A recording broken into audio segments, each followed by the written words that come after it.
to be talking about that has revolutionized somehow, how do I say, like how people view money.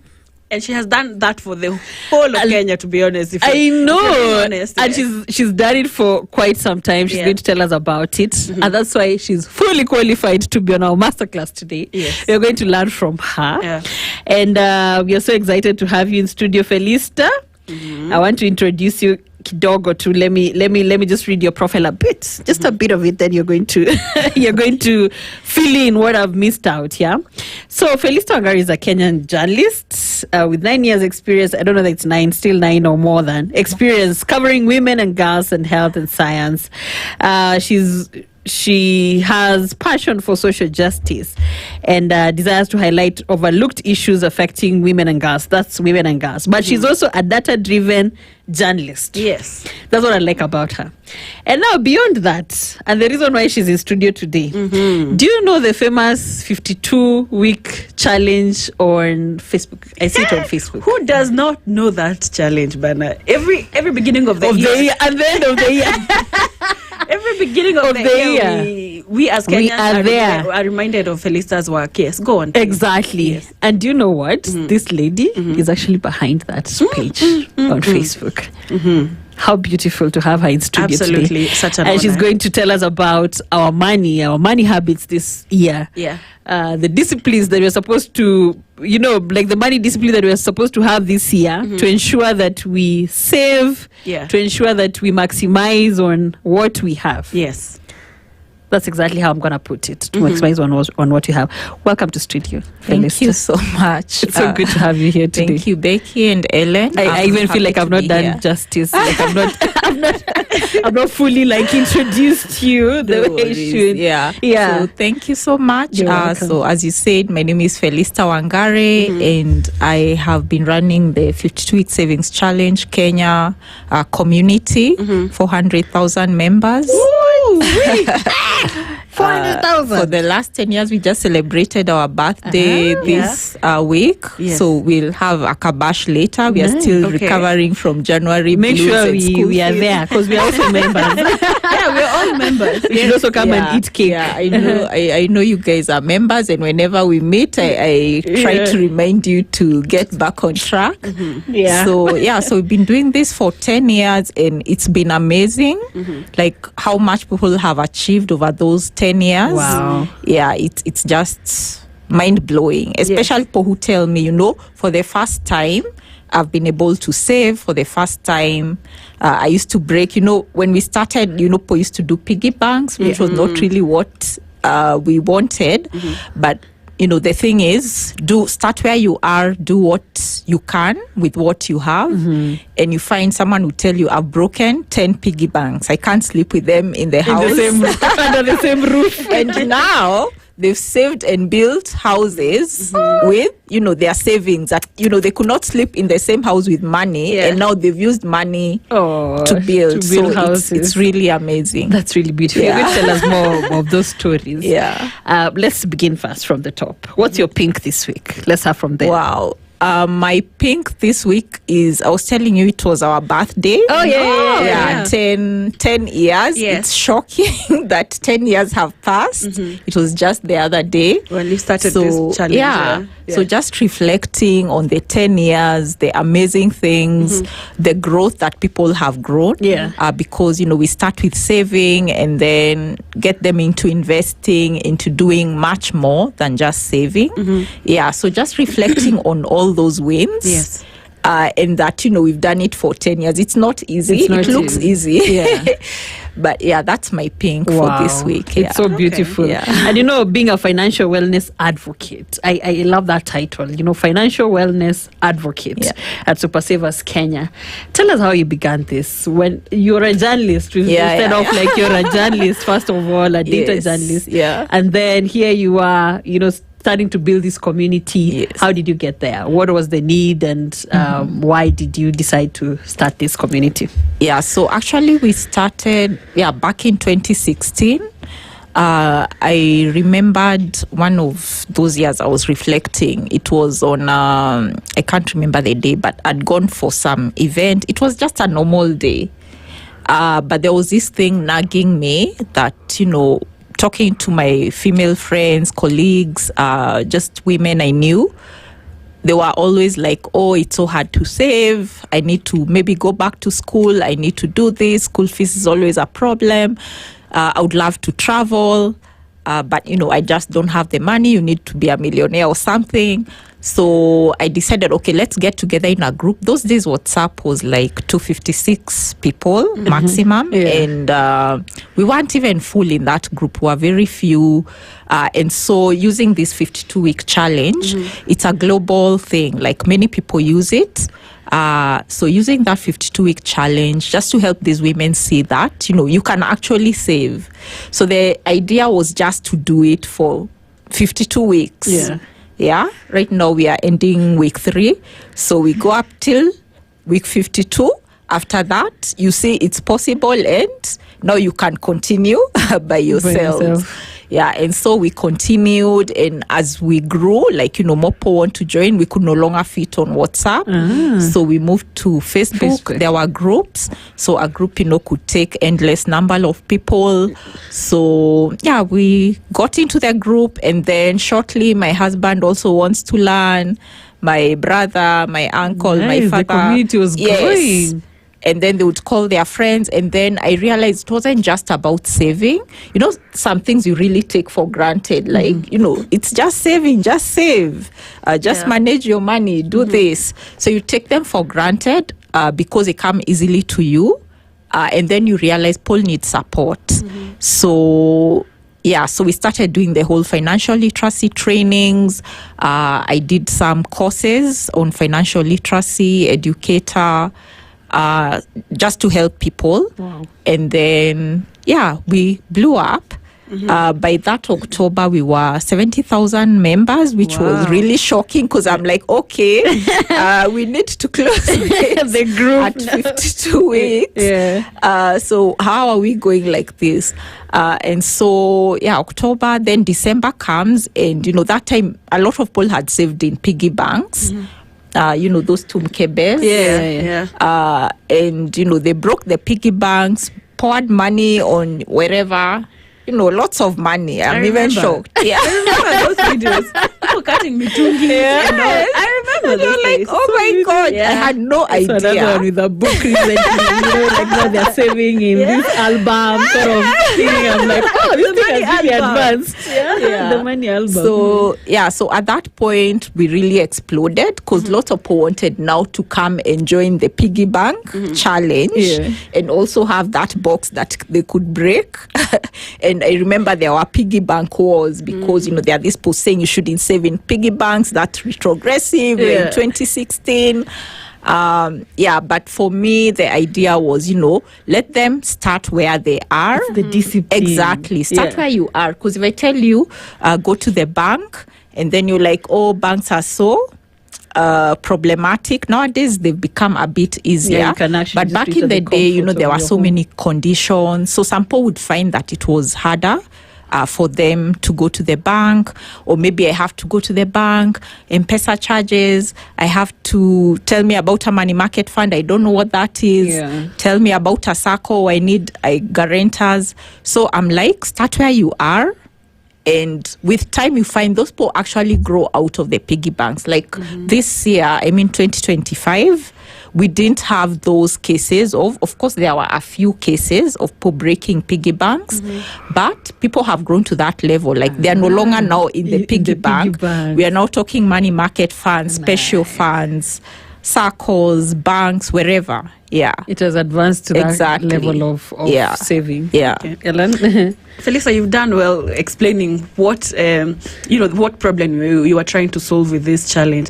I don't know if our listeners live maybe outside this country and do not understand what the 52-week challenge is. What is it in simple terms? What is it?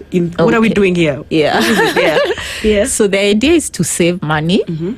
For 52 weeks. That's a whole year. That's a whole year. Yeah, so a year is made up of 52 weeks. Okay. Yeah. So you do the first 52 weeks, that's a year, 365 days, or 366 in a leap year, 12 months, whatever you want to call it, we do the 52-week because it's good to check in every week to see where you are, how you're doing. So that's why it's weekly. Yes. Okay. Even if you're saving monthly, you can still check in with yourself. Where am I at? What am I struggling with? What issues are coming up for me? Yes. So it helps you keep you on your toes and stay on track because it's something that Paul struggle with in terms of discipline. Like every time it's something that comes up. You say like at the beginning of the year, people are excited. This is my year. This year I will finish the challenge. And then you find, but I don't have discipline. I'm a poor saver. I really struggle with ABCD. So we help them through those weekly check-ins. Okay. And so you start with 50 shillings. That's the standard version. Ask if there is a because target January, for it. January for lots of people is, a tough month. School fees, you've spent lots of money, maybe so in this is December. 50 shillings per day or Not or per for the first day. week? So the standard one, like the 52-week challenge, you start with 50 shillings and every week it increases by 50. So week 1, you do 50, week 2, 100, week 3, 150, week 4, 200, like that. So it gets harder As over you time. progress, Yeah. So at the end of the year, you'll have 68,900 or more, depending, because you can adjust. You can decide, okay, this time I'm rich, I got some money somewhere, and say I'll boost my savings. Because you have a goal. Okay.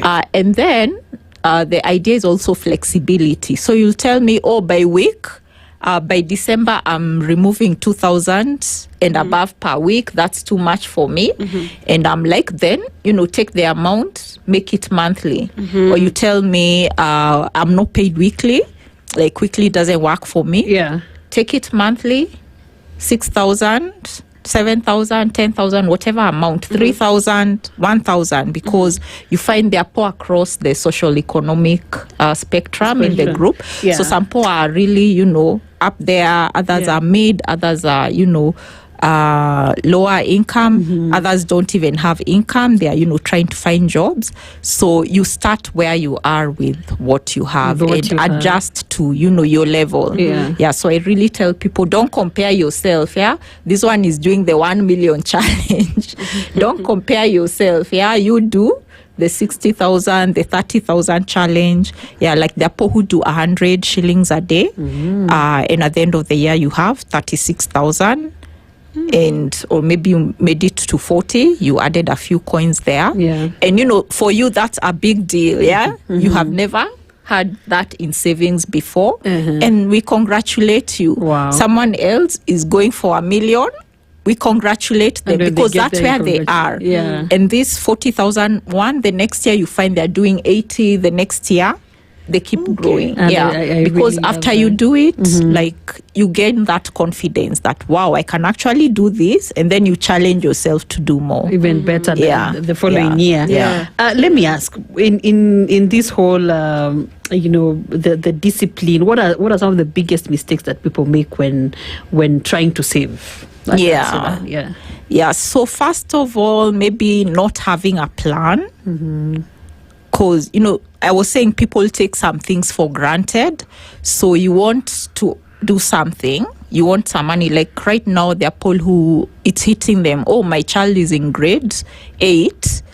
So I'll need like a bunch of money in grade 10 2 years from now. About the admissions right now and how expensive it has become. It's crazy. It has become crazy. So you realize, I'll need this money to take my child to school without strain, because those are the realities in Kenya. Lots of us don't have, that. We don't have a money tree where we are just plucking money from. So lots of us need to plan for, those big events that are going to come up in our lives. So if you haven't, thought of that, what's coming up for me, you're likely not going to, follow through with it. You're not going to make a plan and something comes up, maybe there's this popular joke, you're saving and then you get a message from Ushago that, someone swallowed a razor or a slasher. Oh my God. Send monies and then, you take your savings and send them. So it means that you have to know why you're saving. Exactly. In the first What's place. your why? What's your goal? Yeah. Because if someone comes to me and says, lend me money, and that's another big issue that comes up. You lend people money, they don't pay back. That was the money you were planning. You had actually saved to take your child to grade 10. And you lent someone who promised, by January 2nd, I'll have paid you. Yeah. It gets to January 2nd and, it's story after story. Now you suddenly don't have money. So having that clear purpose that, this is school fees money. So I'm not going to use it for anything other than school fees. So if someone comes to me, lend me that money, even if they are paying me 300% interest, I don't want to interfere with that, because I don't put myself at that risk where now I'm left in a vulnerable position. Yes. Yeah. So those are some of the things, not having a clear why, and also not honoring that why, because there are a lot of distractions, as I'm saying. Yeah. Someone wants this. There's your coffee habit, which is very important. I'm not one to encourage you, because Paul will tell you, I love my coffee. And then if you tell them, some people do the math of, if I stop drinking coffee or if I stop eating motura every evening, then I will have saved. I will have saved. I don't know how much. Yes. And there was a running joke way back when, X was Twitter that, this is cement. Those are how many you bought some beers and wines, and someone is calculating. These are 10 bags of cement you've drunk in one night. So I'm not one to discourage you to live. After all, you only live once, which is really true. But it's about that balance. You can save, you can enjoy your wine, you can take your coffee, you can eat your motura, but with balance, because some people tend to be off balance, like you're doing too much of this one thing, and it's interfering with your life. Another thing, like you're having a pain point elsewhere because of your habits, and then you say, that's just how I am, but you can actually practice a different way of doing things. So all those distractions come into play. What else? Mostly those two. And then when people say they don't have discipline, you have to look at what is this discipline you're talking about, because you find maybe the issue is actually boundaries. You're just lending, anyone comes with their sob story, you're just dishing out. So you have to have that plan and balance, Even if you're going to, I don't know, these charitable organizations, they have budgets, This is how much we are giving out. This is the number of people we can support. So even you as a person, because someone will tell you, I have a really soft heart. Anyone comes with tears and, I'm moved, and I even go to the extent of taking loans. There are people who are taking on their loans. behalf. And these people don't really care, some of them. So you really have to have boundaries. Do I really have the money to give this person? If I don't, then I don't. And I tell them I don't have the money to give you or lend you. Do I really need to take a loan for this person? No. Why can't that person take the loan themselves? We can use other financial institutions. Exactly, Like I tell Paul, I don't lend people money myself because, I'm not a bank. I'm not a credit institution. And when you go to the bank, they'll do that whole credit worthiness assessment. Are you can we really give you that loan? Do you have the income? Do you have the ability to repay? Because sometimes someone will tell you, take my title deed, take these assets, but the bank is not in the business of selling land and title deeds and these assets. That's not their business. Their business is in selling you. They are selling you money. When you're taking a loan, you're buying money that you don't have. So I don't have those systems to check your credit, to liquidate check your CRB status, check whether you're able to engage debt collectors to follow you. So those are some of, the disciplines. Like, you have to be real with yourself. Like, what's keeping you from, what habits are interfering with your financial goals, and what can you do about it? Yeah. So it's really personal. From person to person, because as I've said, people will tell you, I have no discipline. Is it boundaries? Is it that you don't have a concrete plan? Is it that you don't believe in yourself? Because if you keep telling yourself, I'm a poor saver, I'm not good at this, I'm an impulse buyer, then your habits will tend and actions will tend to lean towards proving that to yourself. Yeah. Okay. I think as women, and whenever we are in chamas and hanging out with our friends, we're always talking about money and all that, and let's save, let's do these things. And it leaves us with one question, Felista. Do you advise that we save as a group or individually? And maybe why? Yeah, so it varies from person to person. So chamas online. I am not a chama person. Yeah, there are people who are not because it chama. almost gave me a heart attack. Aujalipa chama, you'll be put number last. I said I don't want this. There are some people who actually love that pressure. The pressure. There are people that pressure. They are like, when I try to save on my own, I'm unable to do it. But when I'm in a chama and people, the treasurer is calling me. Then you have to the treasurer is calling me. Yeah, like I have to pay up because I'll be fined and whatnot. So there are people who find that to be useful. Yeah. And so it's not a one size fit all. Okay. So personal finance is always personal. Yeah, I can't give you a blanket. Yeah, now everyone must do this. Yeah, you have to tailor it to yourself for it to work. Exactly, make it work for you. So if as Becky says, I'm not a chama person. Don't join a chama because it's actually giving you anxiety. But the pressure, like giving you anxiety. Exactly. Yeah, so it's counterproductive. Yeah. So if you're not a chama person, that's okay. Maybe you're a money market fund person. Maybe you prefer to save by yourself. And nowadays you even have these apps where you're saving, and when you use M-Pesa, it rounds off into the app. So you're saving even automatically. Like even M-Pesa itself, they have the ZD, where you can say every transaction, every amount of money that comes, deduct a percentage. So it's just going without you having to think about it. And the standing orders. Exactly. In a banks, standing order.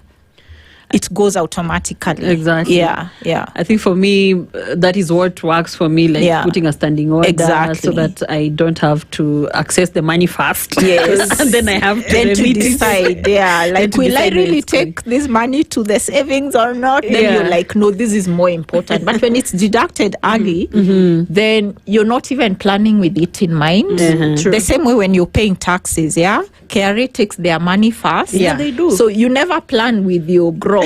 You always work plus with your net because all those other things have been taken out. So even with your savings, I actually encourage people, especially if you struggle with discipline, and even everyone else, it frees you from having to make that decision all the time. You make it once and now it happens automatically. Of course, you can adjust over the years. You can add more, reduce if your income has gone down. Exactly. But make fewer decisions, automate what you can. That's discipline. Then you don't, that's why I tell people you actually don't need discipline.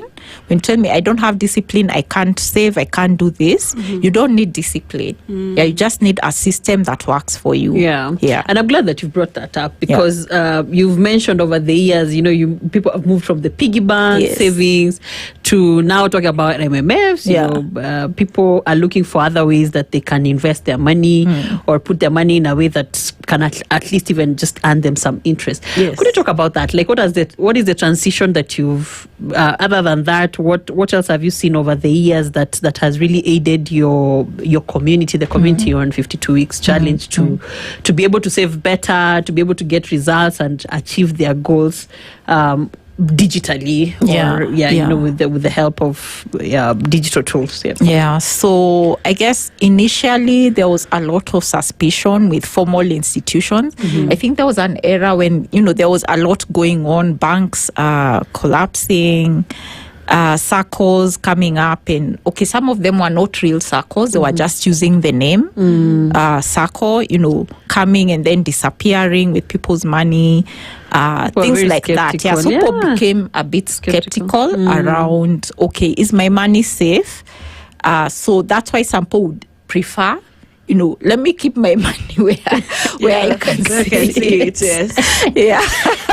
So there was that. I can access it when I want. I can wake up in the middle of the night and check if my money is still there. Yeah. So there was that aspect. And of course, some people just wanted to see, let me see my money. It's growing. Yeah. So there was that at that time. And, it's like being a child and growing up. So over time, I think, the financial system is a bit more stable. So people, when there are no such news of things collapsing, things happening, I can't access my money, then people gain more trust. And then those who are using the institutions also share their experiences and people are able to gain more trust. So, yeah, it's really important even when building these, healthy financial habits for the system, the financial system to also be working well, for the regulators to be doing their job in terms of making sure even the institutions, because we want to encourage people not to save in a piggy bank, because you have cases where someone was saving in a piggy bank and then maybe someone came and carried it away and or whatever. It's really not that happened safe. To my sister, actually. You see, and it's really heartbreaking. She had some bag glass. Yes. The first thing that they took was exactly. That's a whole lot, and people save lots of money in those things. So it's so important for the financial system to be working, for the regulators to be making sure that things are being done in the right manner, so that people can have that confidence. And when people have confidence, then they are able to join into those institutions and save. So like if you're saving in a bank, of course the interest is really low, but there's a deposit insurance where you can get up to 500,000 of the money that you had in the bank. So that gives you confidence. Of course it will not be immediate, there will be processes, but at least you'll get your money. And then financial literacy, because sometimes people don't use a tool. There are very many tools there, and sometimes you have people fighting, or should I save in a money market fund, or go to a circle, or buy bonds. Shares, exactly. They are all financial tools, and you can use all of them or some of them depending on your goals and what works. So don't try to make a tool. Like a money market fund is usually used maybe for short-term goals. Of course, there are people who will use it for a long-term goal, which is fine. Like we don't judge anyone for what they are doing. We try to understand, their thought process, and then maybe when they gain confidence in other tools, then they can, move. Because some people also, when you're advising people, there's the risk levels, Some people have high risk, like they're very risk averse, high risk. Others, some people, they will get into a very risky thing, but with high, and even if they lose money, they'll not be feeling anything. They'll be like, it happens, and they move to the next thing. But there are some people who cannot sleep, You find people like getting into, say, a money market fund for the first time, and then they're like, what happens? Will I get my money back? Or someone saying, I deposited money in my bank account and I have to keep checking at the ATM whether my balance is still there, whether the bank is still operating. So if you have really low risk tolerance, then it would be better for you to, start with a place that can handle those fears, even as you work on regulating yourself, so that you're not always, because it could come from a past experience. Something happened, and now you have these fears around the system. So that financial literacy helps. So learning, okay, what is a money market fund? How does it work? Because the other thing I notice with people is their fads, And so someone comes and says, I've been saving in a special fund or I've been investing. So to me, saving and investing are just two sides of the same coin, with saving being more short term, like money that you will get. Maybe I need it next term to pay school fees. I need to go to Mombasa for a holiday. I need to have an emergency fund that I can access. So those are usually savings. Investing is still saving in the sense that it's money that you're not using now, but that you will use later. So, but you can leave it out longer, Like say you started the 52-week challenge 10 years ago, and over time you said, okay, I'm not using that section of money, that's 68,000 every year. I'm keeping it for the 10 years to compound. So you can do that. And, that can be an investment. So learning, how do these things work? How does a money market fund make money? They buy those treasury bills and commercial papers, and that's how they make their money. That's why when you see the T-bill rates have gone down, you don't start panicking. What's happening with the money market funds? That the rates. So you need financial literacy is really, very important. Because for you to save.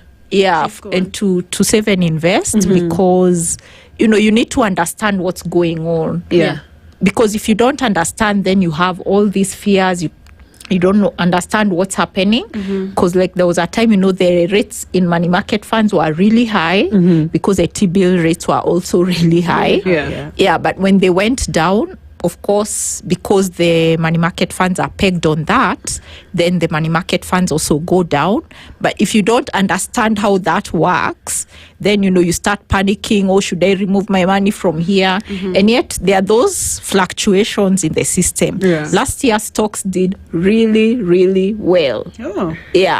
And, everyone wants to jump in. Usually there's that, investor psychology. You'll find people jumping in when the prices are going up, and then they're you even buying at the peak, and then suddenly the stock has dipped, and you're like, what's going on? So you need that literacy to understand how do these things work. Before you put your money in there, so that you're not panicking when when the stocks dip. Now you want to sell at that point and, make a loss, and yet the stock could go up. Of course, there are many, many other factors that determine the prices, and that's where the literacy comes in. Okay. Well, I think she has answered all questions that I would have asked, because I was going to ask you maybe about the fact that, number one, women are considered very good spenders and managers of money, but not savers. And you've also spoken about how we can foresee the future in terms of bonds and how we can invest. And Now, since this show talks about women and to women, and we talk about impact, might you have maybe one powerful success story from someone who has, completed this challenge, the 52-week challenge? Might you have one? There are so many. Tangible. There are so many. Like I was telling you, the lady who did her house. So usually when people start, they're like, oh, I'm just trying. They don't even have a goal, because you really try to encourage them, have a goal for this money, because it will even motivate you to stay on. I'm really working towards this thing. So around, I think, 2017, we had like a campaign just to get people saving, and then we would give them a boost. Like we'd pick a saver of the week and give them a boost. And this lady, she was one of those, okay, I don't even know why I'm saving, I'm just trying to see if it will work. But that boost actually encouraged her, and it wasn't even much money, it was like maybe 2,000 or so. But it really encouraged her, because now the boost would correspond with I think a weekly amount or something. So it really encouraged her. And the next year, she tells me, you know what?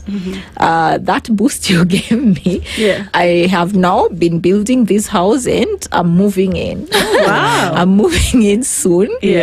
And, it was really shocking because, on one hand, you had no idea what you're going to do, but, that encouragement, that checking in, she was able to build a house.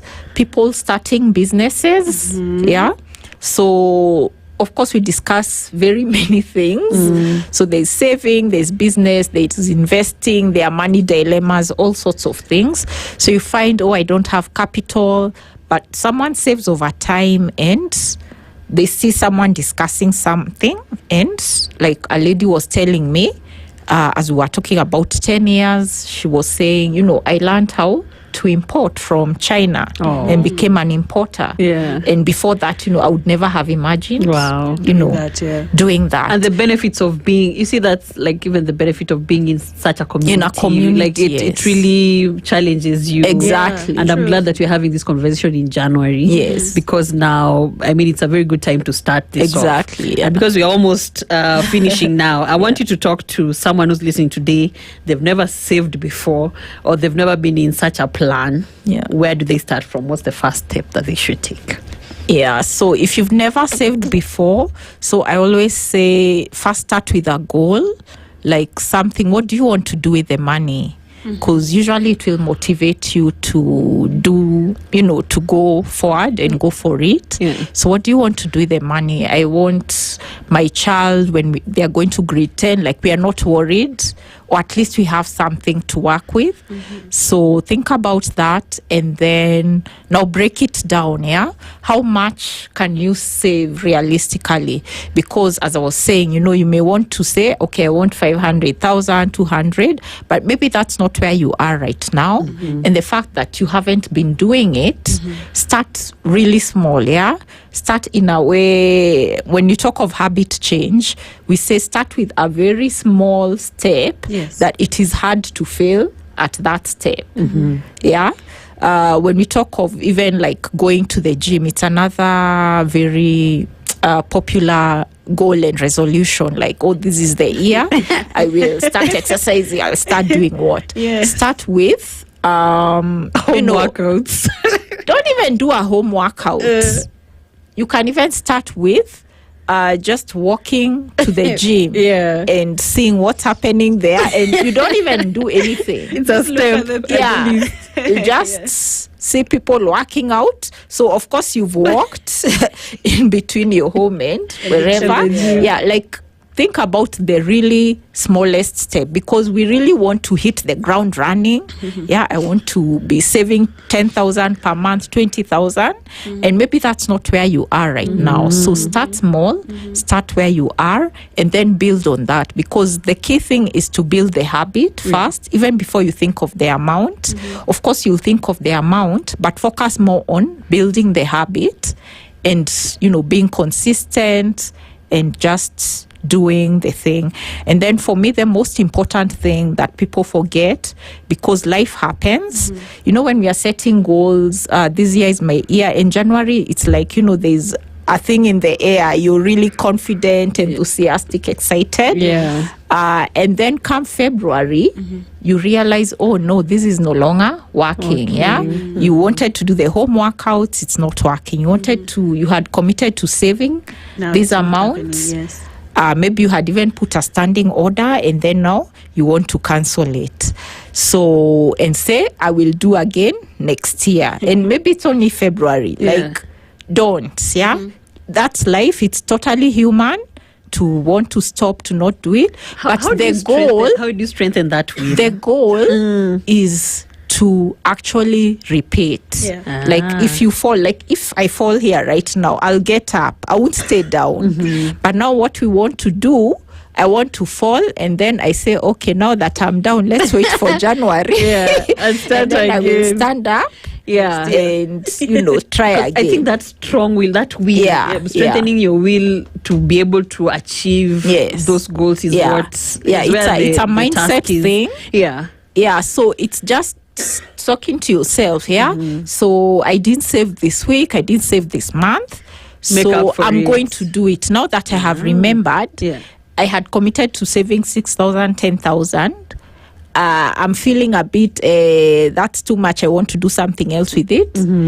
Take 100 shillings and deposit it. Like, make it really small, you're not feeling any pinch, and like to gain back that momentum and continue. Fall again, get up, do it again. So you'll keep doing it. Like I've told you people who kept breaking piggy banks until they finally managed to save, and they even still saved in their piggy banks, but eventually they finished to the end of the 52 weeks after breaking, like, they even showed me the photos. I've had like 10 piggy banks all broken, but finally I made it to 52 weeks. Wow. So the key is to not give up. Don't say like if you fail, just buy and start and continue. Like don't start telling yourself, oh, I'm a failure, or I can't do this, I can't make it. Like you're reinforcing that failure. Kind of fuel will not help you complete.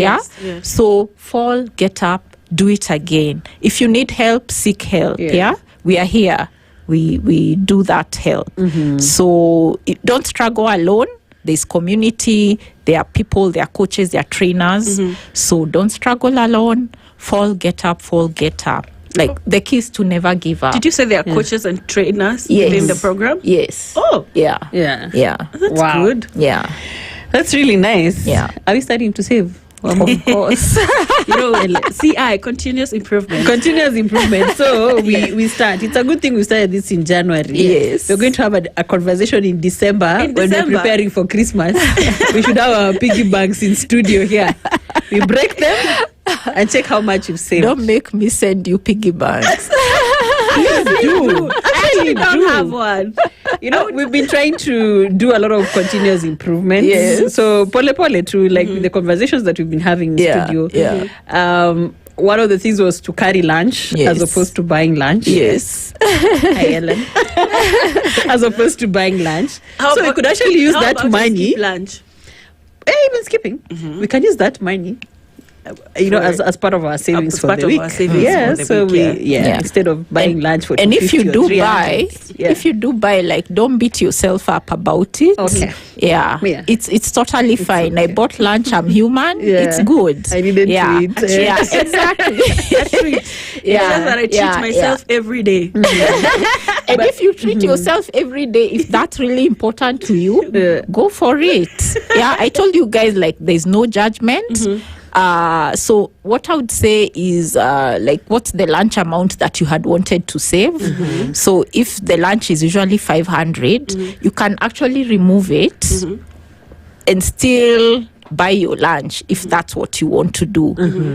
But depending on your finances, of course, you'd need to look at very many things in there. For me, I think it's more of replacing. Okay, so fine. Let me check what's in the fridge. Can I carry it for lunch? As opposed to, is it like, can I just carry instead of wasting the food? Or let me just carry and have it for lunch. And then the 300 bob I was supposed to eat for lunch. Exactly. I can actually put it aside. Okay. Send those piggy banks out. Please do. Felisa, we have 2 minutes, and maybe we would like you to give us your, closing remarks as we encourage our listeners to save and do better financially in this year. In January, that holiday. So for me, I'll say watch what you tell yourself about your ability to handle money, how you're handling money. You're doing what you can with what you know. As I've said, some people start with piggy banks because that's what they know. When you know better, you do better. So don't judge yourself. Don't compare yourself with other people. Oh, these people are doing so much. I'm doing nothing. Like, work with yourself, work with where you are, learn, seek help. And most important for me is be compassionate with yourself, because people tend to be so hard on themselves when they perceive like they failed, and so they give up. And then it becomes my identity. I'm not good at this thing. So all these things are skills. Saving is a skill. Anyone can learn. Discipline is a skill. And skills are learned through practice. You fail. And then, like, if, say, you're doing an exam, a math test, you fail a question, then you go through and see what was the process of doing it. How can I do it better next time? So the same thing with discipline. Don't say, oh, no, I failed. That's the end for me. I'm just a poor saver. I'm not good at these things. Just learn from, the process. You're not a failure. You're not a poor saver. Yeah, stop telling yourself those things. Yeah. Just use it as a lesson. Like, what can I learn? What skill do I need to strengthen? What can I practice? What do I need to seek help for? Who can I talk to? Yeah. Those kinds of things. Okay. Yeah. All right, guys, you heard it here. Save money, do better, have discipline. What else, Becky? Have discipline, save, Yeah. and speak positive things to yourself. Yes. You're a good saver. All right. Yeah. All right, this is the Pink Perspective. We'll be back shortly.